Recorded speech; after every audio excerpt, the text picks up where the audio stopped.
Every team, every topic, everywhere. This is Believe.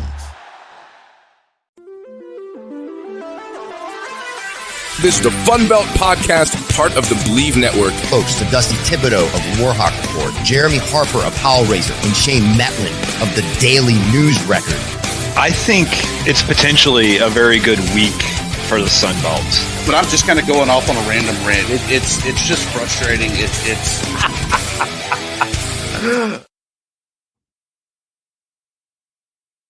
the sound of streetcars, jazz music. Yeah, of course. Yeah. And a hungover Jeremy. Absolutely. It can only mean it's Sun Belt Conference Media Days. Welcome back to New Orleans, Dusty. Yeah, it's always great to be here. It's great to be around the podcasters, the broadcasters, the written journalists, and everyone in between. Yes, the purest form of the art, the podcasters. It was a great breakfast, as always. It was terrific. You know, it's actually better than I felt like it was the best breakfast we've had here. You know, you're just that hungover. I needed the eggs, I needed the bacon, I needed to work it out. Great story from behind the scenes was the random person that rambled in, crashing breakfast to part off plates of food. Yeah, I just talked to Sam about that, by the way. Apparently she was asked to leave 3 times, and she would just relocate to another couch. But that's amazing. I applaud her. Good for her. Are you sure that wasn't some podcaster that just was maybe sitting next to you at a bar? I'm thinking it was a spy from another conference trying to get some tips from the Sun Belt. Because we were, so you're saying it's a G6 spy trying to figure out how we were able to get into I don't know why we got to limit it to the G6. It could be a spy from the SEC as far as I know. That is very true. I mean, you look that we have rated the SEC for coaching personnel, most notably Billy Napier, now at James Madison. Yeah, and we spoke to him, and he was really cool. We did, and we were also able to catch up with Tony Gibson and Marshall. Yeah, Tony Gibson, ready for year 2, looks pretty good, pretty intense, ready to get going at Marshall. Where did you have Marshall in the preseason poll? As we discussed very candidly post-interview with Offensive Player of the Year Los, Carlos Del Rio Wilson, I had them 5th. And as I explained to him, when the Pine Belt Sports media blog came out, I was in a hurry. And based purely on record with no research and a hurry up and fill it out. I put them 5th. Okay, all right. Well, I hope that you rectify that later on. In hindsight, I should have had them 3rd. If I find Dusty face down in the river tonight, I think I know who the suspects are. Yeah, basically. We also spoke to Dell McGee from Georgia State and his contingent. And Cam Brown. Very impressive. Yeah, Cameron Brown from Georgia State, quarterback signal caller. He seems like he's ready to go. I'm glad that he's keeping in touch with Ted Hurst. Yeah, keeping it real. You know, and talking to James Madison too, we talked a little bit about that experience going to the playoffs, and they just seem pretty grounded about it. They look like they're ready to do it again. I think it finally gave them some confidence, though, knowing that they were able to do it. I think that they really enjoy being the trendsetter there, of being the first from the Sun Belt, the first really since Tulane went into that Cotton Bowl game, not really in the CFP though, but able to go and make the noise. And I think that, they lost to Oregon, but I still feel like that experience was fantastic for the league, fantastic for them, and really set us as the Sun Belt up for more success. And maybe that's even why Troy went to the College World Series in baseball. It could be. You know, it does put Sun Belt on the map. You know, James Madison did lose to Oregon, true, but did not acquit themselves poorly in that game. They actually did quite well. Very much so. So it was a good game. It was fun to watch. It's great for the Sun Belt. And I think it actually inspires the rest of the teams here to say, hey, if James Madison can do it, we can do it too. Yeah, and I think that we'll get to the interviews and see where we go from there. Sounds good. Let's do it. Joined now with the Georgia State contingency, the round table. Go ahead and introduce yourself. Where are you from? I'm Jabir Rose Nelson. I'm from Philadelphia. Cameron Brown from Warner Robins, Georgia. Dell, McGee, head football coach at Georgia State University. Man, welcome to Fun Belt Podcast. It's great to have you guys on the show. You're our first, so if we're a little rusty. You're always rusty, Jeremy. Yeah, I'm just still waking up. Coach, third year, what are the lessons that you've kind of learned knowing that you kind of have that asterisk, that first year you were thrown to the fire and not really able to get a full recruiting cycle and all that? What's been the big thing that you've learned in this time at Georgia State? That you can't allow the outcomes kind of define who you are as a person. I've always been a winner. I've always associated with winning, and the losing that we have accomplished, I know that's not who we are as people. That's not our identity. That's not my identity. And I feel really confident with the group that we've brought in this year. I think the one portal cycle truly helped with us being able to display our DNA traits of connection, competitiveness, commitment, and composure. Having a full cycle with guys without a second portal window, we're able to establish, our DNA traits along with what we want to gain from a strength and conditioning standpoint, and also adding a new defensive staff, I think, is going to help tremendously in helping us achieve the outcomes that we want. Hiring Cam Clark and John Hainline as co-DCs really has been a pleasure and a joy watching them install, our structure of what we're going to be, the havoc I think they're going to create with our front seven. Cam Clark's a secondary guy. I knew him and met him actually when I got my first opportunity to coach in college at Auburn with Gus Malzahn, the year we lost to Florida State in that championship game. So I've been knowing Cam Clark for a while. He's been a DC at several different stops. He was also a great high school defensive coordinator at Thomas County Central, where they won a state championship, and his name speaks for itself. And with the other staff members, hiring Troy Douglas, who also has been a defensive coordinator, and they've all three guys have worked together, so they're speaking the same language. They're all on the same page, and they're really dialed in on what it's going to take for us to change the narrative of the 2026 team.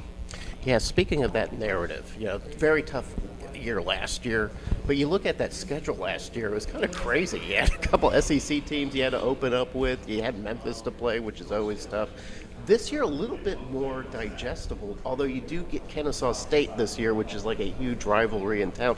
Tell me what it's like to play Kennesaw State for Georgia State-Kennesaw State rivalry. It'll be my first time doing it. Coach Mack has done an exceptional job in his first year at Kennesaw. I've been knowing Coach Mack for a while. We actually crossed paths recruiting when he was at Tennessee, and we were going after some of the same players. So got to give him his flowers. He did an outstanding job last year, but our main focus right now is just continuing to build a foundation that we've kind of set from this spring, leading on to our summer conditioning, and looking forward to fall camp where we get a chance to see all these guys that we brought in, their talents on display, and they really got a great knowledge of what we're doing in all three phases of the game.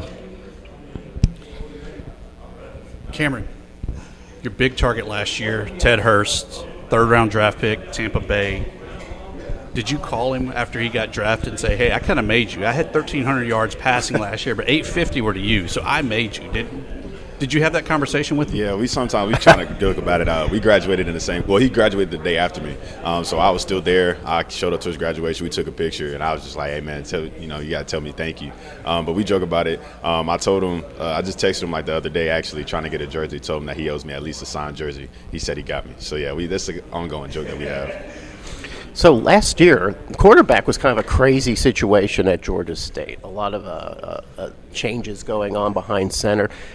With Cameron Brown, do you feel like now that you've got that consistency and that's something you don't have to worry about? Yeah, that's a huge relief off our backs. Cam has exemplified his leadership this offseason. He actually showed how well he can play in this league. Unfortunately, he had some injuries and things of that sort, and we weren't dialed in as a staff to be on the same page, so we were kind of mixing and matching, and that's something else that we learned. Just having two different type of quarterbacks really didn't fit what we want to do, and with Aiden Pereira, who we added from Merrimack College, TJ Stanley with his development that he's had, that we signed in our first signing class. All three of those guys bring a competitive situation, and they're going to push Cam, and Cam understands the competition aspects, and I think competition is good when you have it at all positions, which that's always the goal as a coaching staff, is to bring quality student athletes in so you can compete with other guys, and the competition really allows iron to sharpen iron. Speaking of that competition, you brought your quarterback, but you also brought a guy that sacks quarterbacks. So in practice, do you try to? Is it hard to catch up with this guy? He's got the 4 rushing touchdowns last year. No, Cam fast. Do you take it easy on him? I guess is what I'm asking. Yeah, we gotta stay off of Cam at practice. We need him. I gotta give him the ball back. So you're talking about the defense. You got a new defensive staff. I guess you've gone through the spring training. You've probably seen what's going on. What's different about the new staff as opposed to the old staff? The new staff came in with a plan. I like the plan that they got for me. They laid it all out, everything straightforward. This defense that they coming in with is going to create a lot of havoc for opposing teams, especially how they got me lined up. They got me from anywhere from a 9 to a 3. I line up everyone on the defensive line. I like the plan they got for me. You almost get back-to-back home games to open up the season, obviously with North Carolina A&T coming in and then going right up the road to Kennesaw. Does that kind of make it easier to transition and get ready for the season, knowing you get to kind of sleep in your own bed for a couple weeks? Yeah, I think that's cool to have a few games home. I think the first few is night games. But right now we're just focusing on NCAT right now. And knowing that you get to go head-to-head against Cameron on the offensive side, what are you seeing out of this offense? What's maybe the identity of what this offense can do? I ain't see something that they can't do yet. They pretty much can do everything. Cam can hurt you with his arm. He gonna hurt you with his legs.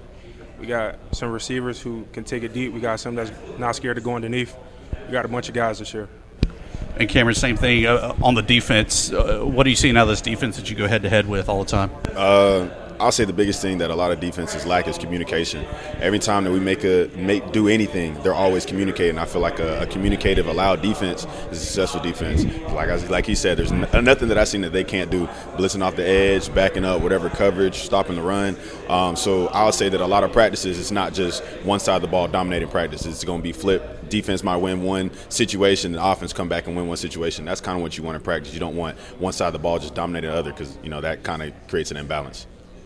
Cameron, Georgia State had that tough year last year.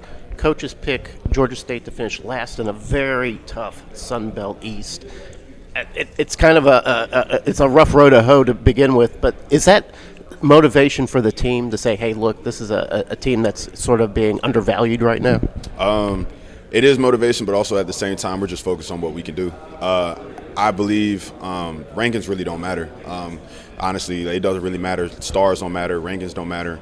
Because if you look at me, I wasn't ranked in high school. and I'm still right here competing with the best. So I feel like wherever they rank us, it's not what we are. It's not our identity. It's not how we compete. You watch our games, you look at the scores, they're close games. Any of the games that we could have flipped a turn anytime. And that's just being in a tough conference. That's going to happen. Somebody has to take a loss at the end of the day. Unfortunately, it was us. But we're not really worried about we're not using that as motivation. That's our only fuel.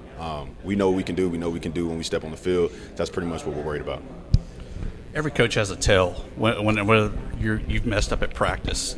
Some of them grab their hair. Obviously, Coach McGee doesn't have that option. He might grab the beard. He might grab the beard, but I don't see any bald spots there. What's the tell that you're like, damn, Coach is about to get me? I don't know. He's always on the mic, so he has a mic in practice. So there's not really a tell. You just hear it over the speakers, if you mess up or do something wrong. And at that point, I'd just be like, yes, sir, coach, and just go to the next play. But, yeah, there's no tell because you just hear him on the speaker. So he could be all the way down in the end zone, and he's going to see something wrong. He's going to say it on the mic. So I say you would hear the speakers before anything. And Jabril, is that kind of the same thing even when you're watching film? Is it a look that he gives you, or is it just like, I know, Coach, he doesn't even have to say anything? The only time I get a look from Coach McGee is when I'm too close to the quarterback. It's kind of just he look at you, give you that look. I'm like, all right, Coach, I got it. I mean, y'all seem close. You don't even go up and just give him a hug, be like, man, I love you, my brother. No, Cam, no, I'm there. A lot of defensive, offensive guys here. Do you kind of talk to the other student athletes that are here, kind of talk shop about maybe what their experience is at different universities or anything like that, or any ties you have with guys that maybe you hadn't seen in a while? I talked to Eve from Coastal, the defensive end over there. He's from Philly also. We know each other from back home, and we got a chance to connect. Sometimes we get together and we talk about different situations, different offensive linemen we'll see, like the same offensive linemen and stuff like that. Do you trust his scouting report, or is he setting you up for failure? No, I trust Eve. Same thing for you there, Cameron. You talking shop with the preseason offensive player of the year there from Marshall, Carlos, Del Rio, Wilson, on name. Yeah. Yesterday after we ate, I kind of went in the hotel and went to sleep because I was tired. I had a long He did day. the smart thing. Yeah. Very smart. If only we all did that. Unfortunately, I didn't get to talk to any of the players, but I mean, today we're gonna have some downtime. So we got the lounge upstairs. We're gonna play the game. So hopefully, I get to introduce myself. Or we already kind of met, through gameplay, but like just get to know them and just chop it up. And my last question to you guys, can any one of you can answer this? Is there a game on the schedule that you have circled more than once? No, Can we circle all of them? September 4th, That's the first Friday. game. That's all that's on our mind right now is that So not looking preparation. forward to meeting up with JMU again and maybe give them a little bit of payback? Nope, just the first week. You guys feel the same? I just circled the whole schedule. All right. The whole schedule? All right. Awesome stuff. Appreciate it, guys. Looking forward to seeing how the Panthers rebound this year and make their way back up the conference standings. Thank y'all. Yeah, thanks for Appreciate joining it. us. Summer is here, which means we all want to look and feel our best. A GLP-1 may be right for you. Visit orderlymeds.com to learn more about which GLP-1 you could be eligible for. Getting started is fast, easy, and happens virtually through telemedicine from licensed professionals. Check it out for yourself. Go to orderlymeds.com/podcast. That's orderlymeds.com/podcast. Taking care of yourself feels great. Compounded medications are not FDA approved. Eligibility required and determined by a licensed provider. Individual results may vary. See website for details. The JMU crew, fresh off their CFP run there, new head coach Billy Napier joins us along with student athletes. Amar Thomas. Zach Greenberg. Coach Napier back in the league. How's this league changed since last time you were here? I mean, I know it's been a brief 5 years, but man. I was a little bit of a unique perspective. 8 years ago, I was a first-year head coach coming to this event. That was the first year of the division format, first year of the championship game. And Commissioner Gill, the conversation was all about positioning the team for New Year's Six Bowl for the CFP. For that to happen last year, I think was huge.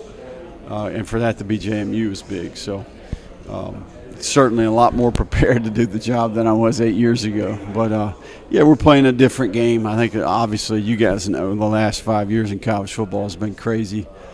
So every 6 months the game has changed. But one thing remains the same. At JMU, the standard is the standard. And certainly this team will be no different.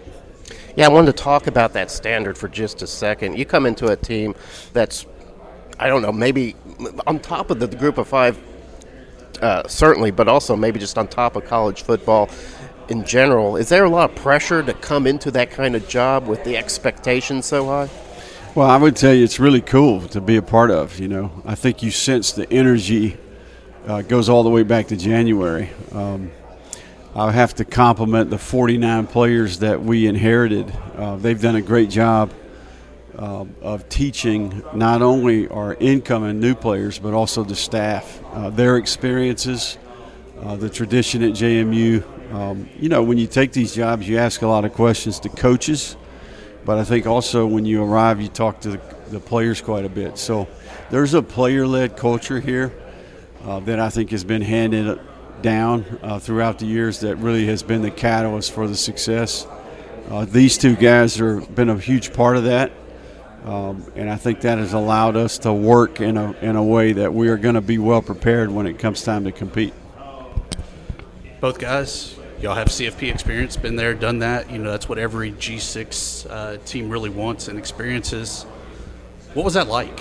Once it really became apparent, y'all won the Sun Belt, that y'all were going to that playoff experience, what was kind of your reaction, and what was the locker room like? Well, I just love the whole thing. I love the whole thing as a whole. I'm really big on new experiences, trying new things. So when I found out I would be going to the college football playoffs, I just loved it. I called my mom. we had a big group FaceTime call with the family. My siblings was like, "Oh, you're gonna play Oregon?" They were jumping up and down in the family room, and it was just amazing. And once we actually got there, took the first couple snaps, I was like, "Okay, I'm here. Let's do it. Let's have some fun." And then they were just taking it all in. The crowd was amazing. The atmosphere was amazing, and truly, I can't wait to go back. Yeah, I think, once the experience kind of took its toll and we kind of got going, it was just getting our feet wet and getting the first snap in. But once we kind of figured out we were in, it was definitely enjoying the excitement, everyone just letting it set in for a little bit. But surreal, I think. But for us, it was never about just getting to the college football playoffs. It was about playing and playing well, and I think shocking a lot of people. I don't think anyone ever expected us to be able to actually perform on that level. And in the building, we knew we could. So I think being able to, we didn't play as well as we wanted to, but still shocking the world a little bit and showing them what James Madison's capable of in general is just kind of what we were hoping to do and what we hope to do continue in the future when we get back there this year. When you found out there was some guy that was at Florida coming in to be your next head coach, had some Sun Belt experience, what was your reaction? Did you quickly Google him and find out about him, or did you just wait for that initial meeting?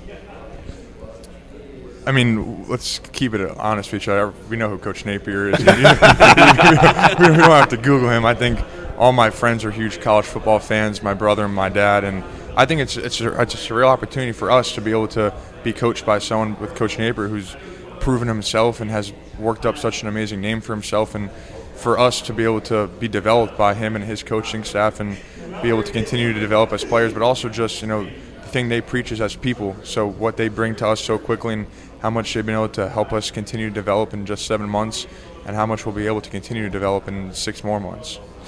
Coach, you had mentioned something about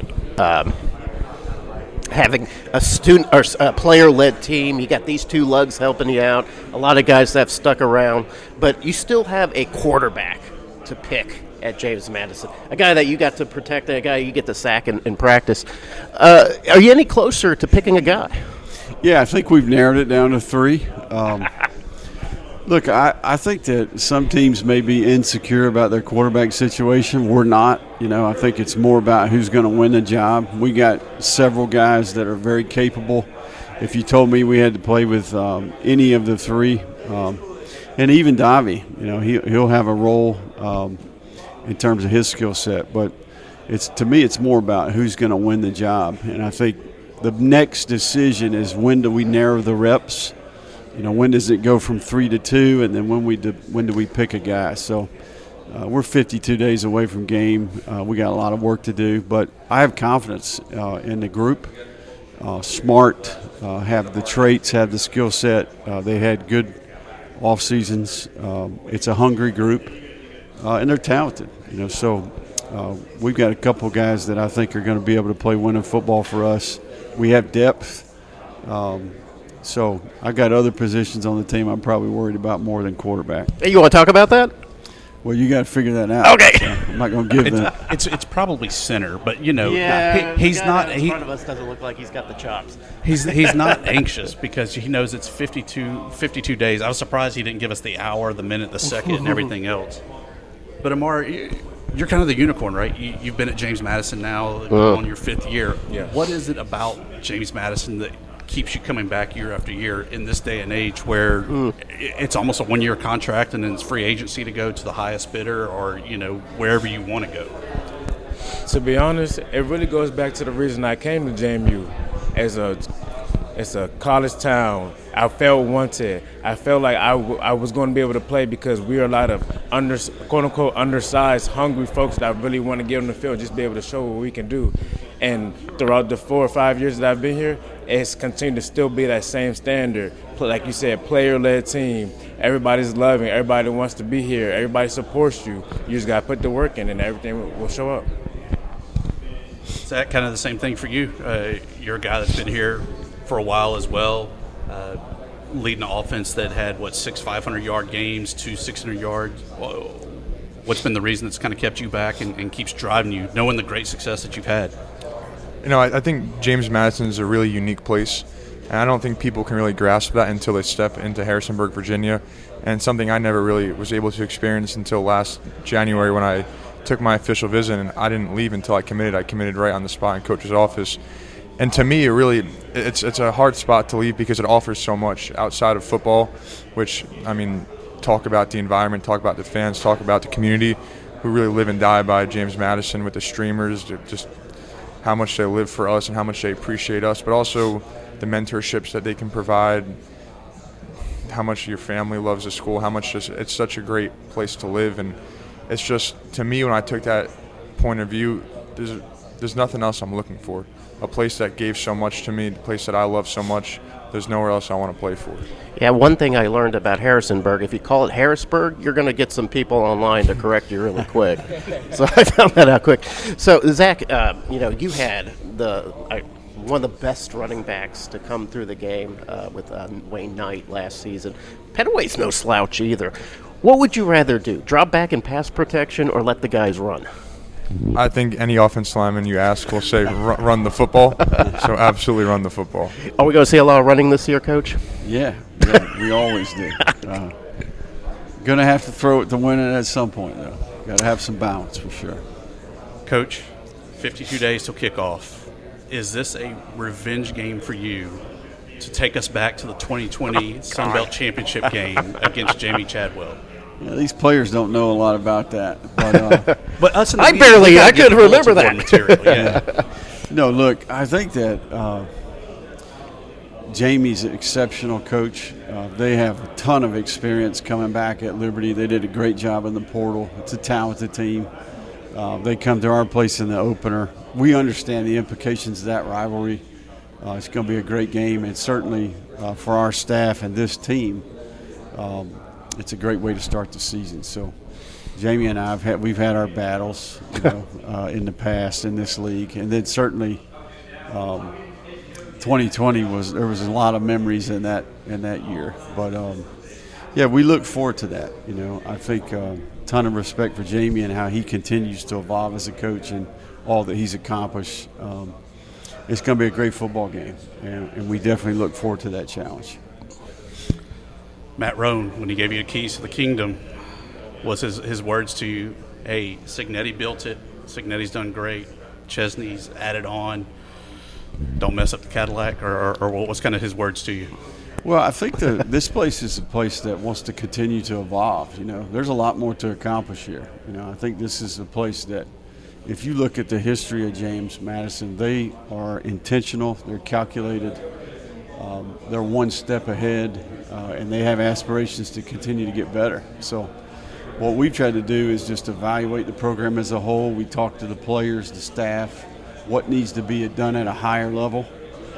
We've made a lot of changes. We've tried to improve our processes.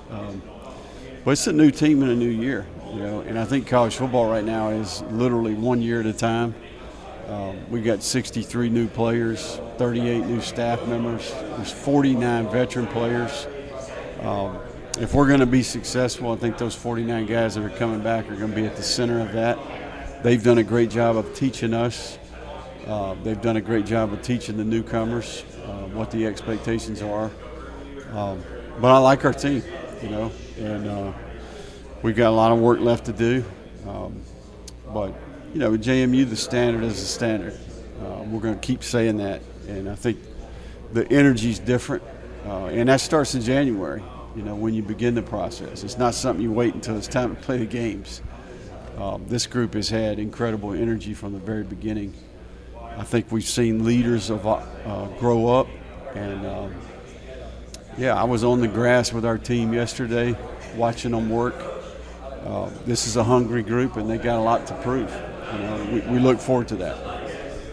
Amar, is there, aside from the first game, which is always the big, we're always focused on the first game, which is Liberty, is there a game on the conference schedule that you look at and go, I'm circling this game? Truth be told, I'm very big on day by day, so I was looking forward to that first game. And that's because for Liberty, a rivalry game, home opener, that's going to be a crazy game. So it's kind of hard to look past that. But if I have to pick another game, I'm going to have to say ODU. Yeah. ODU always gives a very good, another in-state rivalry. Always good, have good energy, crowd, a little bumping on and off the field, depending who you talk to. And yeah, when we talk to Ricky, I'm sure he's going to say about the same thing, right? Man, yeah. Ricky Ronnie always has, the big things that he wants to really push his team to the boundary, and I think the James Madison game would probably be the one that he would say that's going to be it. Yep. We got to circle it because we got to beat the best to be the best. So. Right. Coach, one last time, you got to give us a saying. You're talking about scared money don't make money, huh? There we go. Coach, I greatly appreciate it. It's back in the Sun Belt. It's back in the Sun Belt. We had to hear it. Yeah. Guys, thank y'all so much. Definitely look forward to y'all. Thank y'all for y'all's representation of the Sun Belt on the national stage, and let's do it again. The Thundered Herd here with second-year head coach Tony Gibson, as well as our Offensive Player of the Year. Go ahead and give us a quick introduction of yourself. Carlos Del Rio Wilson, quarterback at Marshall. And our defensive representative is? Dayton Smith, free safety, Marshall University. And who's this guy? Tony Gibson, head coach, Marshall University. Coach, you open up the season, and I got to ask this because this is the first thing I saw.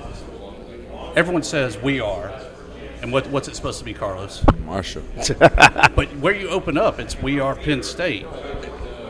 Is that a little fighting words that you have for your team to open the season? Battle of the we ares. Yeah. We'll see at the end of the day who's the real we are. You get to take it home if you win it, right? Yeah, exactly. You get to claim it for the year.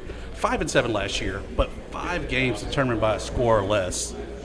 Was this team just unlucky, or what was the difference to really kind of turn the tide last year? I think you could maybe we had some bad bounces. We had some untimely injuries at the end of the App State game when we lost Carlos for the fourth quarter. We lost Carlos at halftime at Georgia Southern. But there's also maybe some bad calls, maybe some things that we could have done better. And when you really reflect back, did we earn it?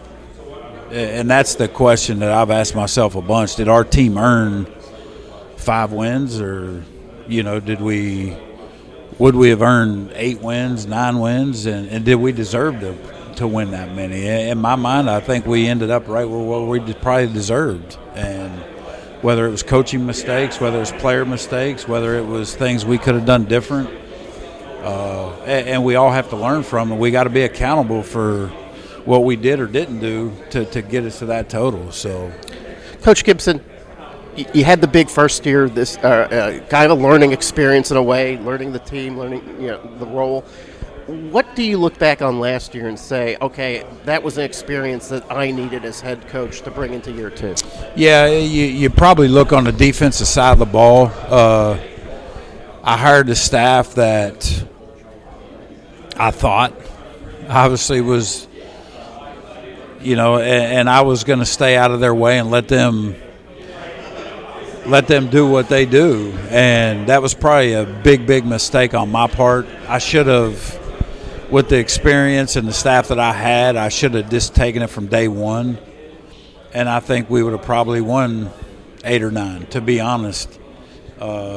Because after the Louisiana game going into the bye week is when I inserted myself and took it completely over. And, the results after that were pretty different. And but I learned, too, either hire guys that you completely trust and stay the hell out of there, or jump in with both feet and go all in. So I can't believe you trusted Jeremy as your offensive coordinator. Yeah, I tried. Carlos, Offensive Player of the Year. I'm sorry, your name is too long, and that's from somebody last name Thibodeaux. We're going with Los. We're going with Los. You had 2 yards receiving last year. Was this a gimmick trick play, or did you just say, Coach, I'm hurt, I don't want to play quarterback anymore, put me in as a receiver? No, I actually could have had more yards. Oh, all right, a little trash talking. Somebody didn't want to throw the ball. Not gonna say who. But, all right, we'll keep that secret. Nah, coach know I'm an athlete all around though. I could do anything that he needs me to do on the field if needed. But first I'm a quarterback. But any circumstance, any game, whatever he need me to do, I'm willing to do it. I'm willing to jump in, both feet, not even knowing what I'm doing. If coach need me to do it, I'm there. So that's what those 2 yards came from. Daytron, you heard Coach talk about defense last year, how there were some issues last year and hopefully taken care of. What is the identity of this defense? I think the story for Marshall, the preseason story, is all about the offense, right? You got all those guys on the first team offense. Defense a little overshadowed a little bit. So what is the identity of this defense? Well, I feel like at Marshall, if you do your research at Marshall, defense is the standard. Like before last season, absolutely, it was always the top defense. So I feel like you got to limit explosives and you got to win in the trenches. So that's the approach this season: win in the trenches, and we got to limit explosives. I forget where y'all were in the preseason poll. I know in my preseason poll, I'm sorry, y'all come across the table at me. I think I had y'all 5th in the East. Sorry, Los and Wody. What does this team need to do to kind of prove the doubters wrong, right, and really push up into the upper half of the East? By the way, I don't have Marshall 5th, so that's you weren't invited for the poll, by the way. It's all him, so. Well, man, we got to show up and work because all this preseason stuff, like I got first team and all this, I still got to show up and do it all over again. So we don't pay attention to stuff like that. That's just red poison. That's how I feel about it. I feel the same way. I don't pay attention to any of those stuff. My strength coach called me when I won the preseason player of the year and told me not to repost it. I didn't even know what he was talking about until I found out. But like he said, I feel like all that is just poison. Like preseason player of the year, like we haven't had no game, so I don't feel like I've earned that yet. So I feel like until we go out there and play games and start whooping on teams, then none of that really matters right now. Well, you've been here 6 years now with Marshall. I can see the gray that it's really added to you there. A couple grays. Old man. You've had coaching changes, success of winning a title. Obviously a losing record last year, though. But what about Marshall just kind of keeps you coming back? And what's been the biggest memory you've had over your tenure? It's a small town. It's really unique. And I just feel like as a town, Huntington, it's together. Everybody is together. So it's not a big town. So, like, everybody is close and everybody support each other. That's pretty much kept me at Marshall. And I like that feeling, like a homie feeling. So that's why I stayed for that long. Coach, is there a game on the schedule? And everybody's going to say the first game, which is fine because you should always be focused on that first game coming up. Is there a particular game or rematch that you're kind of looking forward to this year? Yeah, obviously for us, as our story is the 75 game. We last year we had JMU.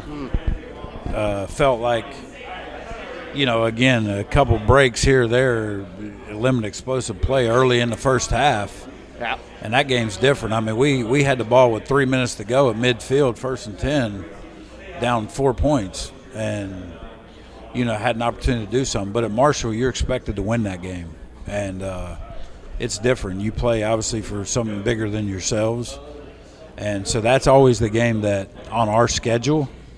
Not that we're looking forward to, but that's a game that, and obviously this year, it falls. It's one of our rivalries. Yeah. So we have App State on that day at home, and that's always big for us and our fan base, and then it's a special day there. And it actually falls on the day this year. You've got Carlos behind center, which is always great. Like, it's always good when a team has the quarterback ready to go, and you can worry about other positions. Are there other positions that you're a little focused on this year that you got to be ready for at the beginning of the season? Yeah, I think that some needs. We lost some interior offensive linemen. We got 2 really good offensive linemen back, but I think that we went in the portal and guys that we knew, guys that we've coached at other places. Came in, Xavier Bosley being one that's a homegrown in-state kid that was at Jacksonville State and WVU. And then Robbie Martin that's from Huntington that was at NC State and WVU, so we know those guys.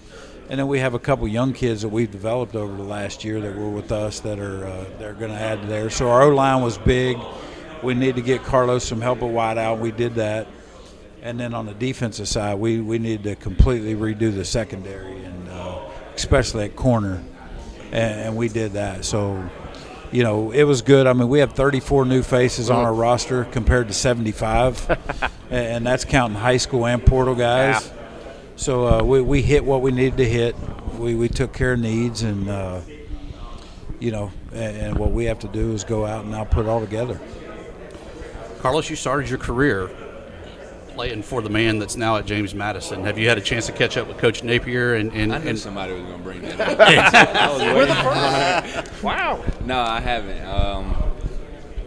I actually started with Dan Mullen. Oh, and then it switched to Billy Napier. But, no, I haven't had a chance to catch up with him yet since we've been here. So when you go to those, I guess in years past, you go from a Florida to a Marshall, and that's not a knock on Marshall, but it's, okay, what's wrong with Carlos? Why couldn't he cut it at Florida? But in this day and age, it almost doesn't matter. But what are the things that you learned from those kind of P4 experiences when you were at Syracuse, at Florida, that you brought with you to Marshall to kind of lead to the success?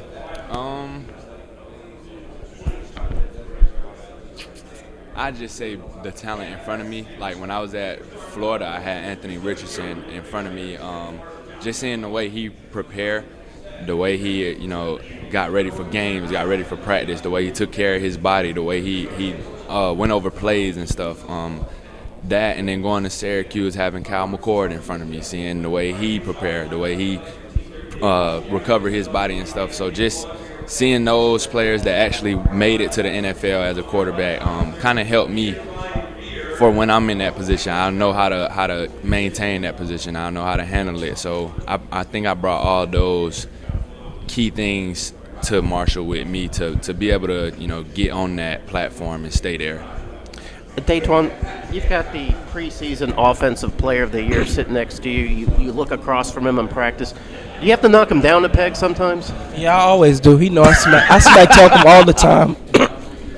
Right before team peers and stuff, I smack talk him. Just friendly competition, friendly competitiveness. You got to keep him grounded. You got to keep him level-headed. Yeah. So on that note, what's the key thing to getting in his head? Oh, yeah, we got to get into Carlos' head. Exactly. Carlos, he a ball player. You can't get into his head, so I don't. And see, I take that as a little defensive talk. There's nothing in your head, Carlos. That's what I heard. Wow. Nothing but ball. Nothing but ball. Guys, thank y'all so much for stopping by. Greatly appreciate it. Looking to see Carlos, how the season plays out.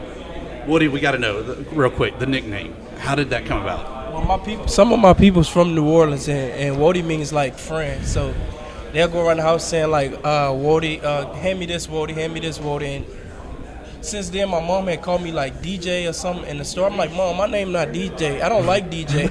Call me Wody. And then ever since then, I was Wody. There it is. From now on, that's what we're calling him. Our friends at Marshall. There it is. Thank y'all very much, guys. Thank you. Summer is here, which means we all want to look and feel our best. A GLP-1 may be right for you. Visit orderlymeds.com to learn more about which GLP-1 you could be eligible for. Getting started is fast, easy, and happens virtually through telemedicine from licensed professionals. Check it out for yourself. Go to orderlymeds.com/podcast. That's orderlymeds.com/podcast. Taking care of yourself feels great. Compounded medications are not FDA approved. Eligibility required and determined by a licensed provider. Individual results may vary. See website for details. If the world were like a Sleep Number mattress, everything would adapt for your comfort. Your coffee would never get cold. Your flight would always be on time. And your mattress would always respond to you and your unique sleep needs. Sleep Number mattresses are designed to respond to your body and shift with your changing life, helping you fall asleep faster and stay asleep longer. To experience a whole new world of comfort, visit a Sleep Number store or go to sleepnumber.com. Sleep Number. To a good life sleep. Jeremy, that's the first half of the Sun Belt East. What's the biggest takeaway that you had? One of the biggest takeaways I had was Tony Gibson talking about defense and that beginning of the year, or at the middle of the season, he felt like he had to take over and jump in. Didn't realize that there was that much turmoil going on with Marshall's defense at that time. Looks like Tony Gibson is ready to take command of the whole team.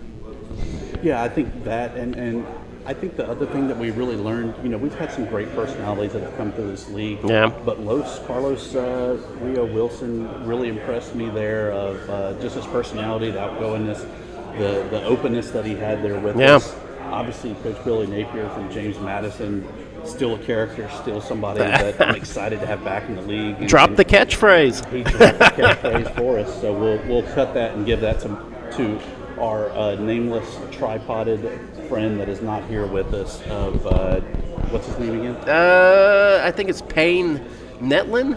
Oh yeah, that's him. Other than that, though, I think that so far out of those three teams, I think Marshall has the best to contend with James Madison. I do think that James Madison is hands down the winner of the East still, but for second place, Marshall may trump Old Dominion. I know we'll talk to Ricky Ronnie coming up in a later episode. For right now, Marshall's number 2. Yeah, and I think one of the takeaways I took was just both how cool and collected and calm both the quarterbacks we talked to. You talked about Carlos, but Cameron Brown he just seemed like a natural born leader. He's a senior now. He's seen it all. He's done it all. He seems like a guy who's going to, I feel like, maybe Georgia State's going to surprise some people. I do too, and it sounds bad to say when they'll more than double their wins. Knowing last year they were 1-11, I know that's maybe a cheap shot to them, and that's not what was intended by it. But I think that they're on the upswing. We talked to Dell McGee also about how, yes, this is his third year in the Sun Belt at Georgia State, but really it's kind of that big asterisk, right? Because that first year he was kind of thrown to the wolves, didn't have a full recruiting cycle with Sean Elliott's departure. So anxious to kind of see what he can do now that he's starting to really get his team in the mix. Yeah, it didn't help last year that the out-of-conference schedule was just brutal. It was Vandy, Ole Miss, Memphis, I forget, Murray State, which they ended up beating. This year, a lot more digestible. They get that rivalry game with Kennesaw State. So maybe Georgia State has a chance to kind of take a breath, get some good experience, and maybe a few wins under their belt before heading into the conference. That's a wrap for the first half of the East. Looking forward to seeing you, Jeremy, talking in the corner of a bar, screaming your catchphrase of editing. I'm going to try to remain sober for the next 4. 4 minutes, hours? For the next 4 interviews. Okay, I got you. That's a wrap from here, and we'll do it again here soon. All right.